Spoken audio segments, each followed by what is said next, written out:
वंदे मातरम गीताने देशातील जनतेमध्ये स्वातंत्र्याचे स्फुल्लिंग जागृत केले। वंदे मातरम पासून प्रेरणा घेऊन देशाला सुजलाम सुफलाम करण्याचा संकल्प करूया, असे आवाहन पत्रकार व सामाजिक कार्यकर्ते अविनाश भोपे यांनी केले। वंदे मातरम सार्धशताब्दी दिनानिमित्त स्थानीय रंगलाल केजरीवाल कनिष्ठ महाविद्यालयाच्या प्रांगणामध्ये हरदयाल औद्योगिक प्रशिक्षण संस्था पुलगाव व कौशल्य विकास विभाग यांच्या वतीने आयोजित कार्यक्रमात ते प्रमुख वक्ते म्हणून बोलत होते। तहसीलदार समर्थ क्षीरसागर कार्यक्रमाच्या अध्यक्षस्थानी होते। वंदे मातरमच्या घोषणेने क्रांती व अहिंसा दोन्ही चळवळींना बळ मिळाले। देशाला मातृभूमी मानून अनेक नववीरांनी स्वातंत्र्यासाठी प्राणांचे बलिदान दिले। वंदे मातरम गीतामध्ये भारत मातेचे सुंदर वर्णन असून देशाला मातेचे स्वरूप देण्याचे कार्य केले आहे। त्यामुळे विविध माध्यमातून भारत मातेची सेवा करण्याचे कार्य करूया।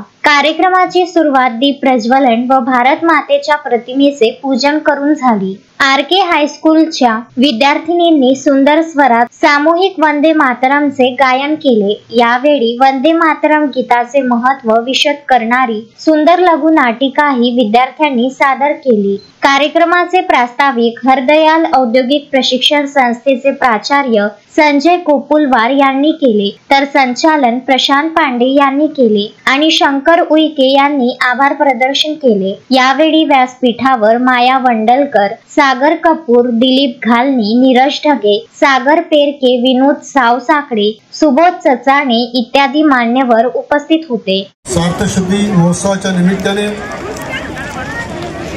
येथे उपस्थित असलेले या सार्थशती समितीचे अध्यक्ष व आपल्या पुलगाव तहसीलीचे तहसीलदार सन्माननीय समर्थजी क्षीरसागर,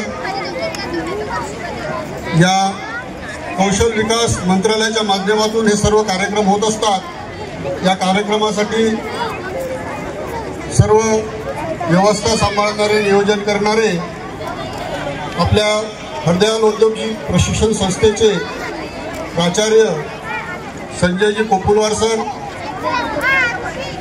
या रंगलाल केजरीवाल कनिष्ठ महाविद्यालयाच्या प्राचार्य मायाताई वंडलवार, या कौशल विकास समितीचे शासकीय सदस्य सागरजी कपूर,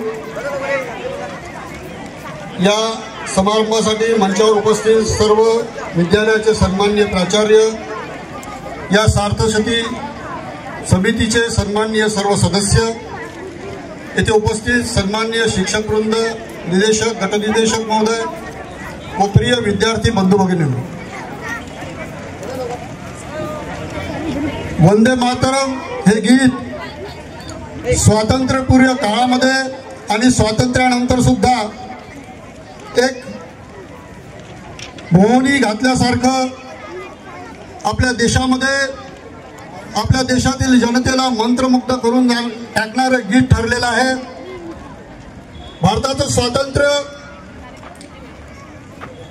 स्वातंत्र्य मिळाल्यानंतर जनगण मन हे राष्ट्रगीत झालं आणि जेव्हा घटना समिती आपली अस्तित्वात आली आणि घटना समितीने आपलं घटना या देशाला बहाल केली, त्यावेळी राष्ट्रीय गीत म्हणून जनगण मन आणि राष्ट्रीय गीत म्हणून वंदे मातरमची घोषणा करण्यात आली आणि दोन्ही गीतांना समान दर्जा देण्यात आला।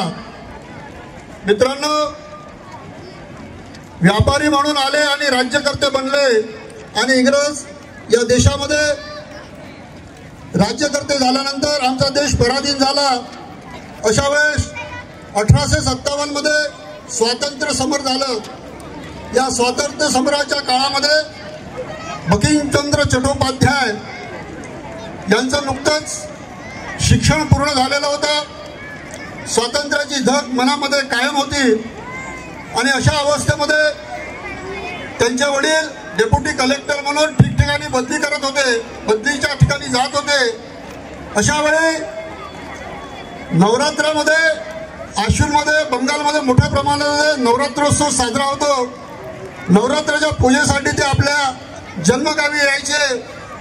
असंच नवरात्रोत्सवासाठी गावी आलेले असताना भगवतीची आराधना करत असताना त्या भगवतीच्या समोर त्यांना एक ध्यानामध्ये साक्षात भारत मातेचं दर्शन झालं.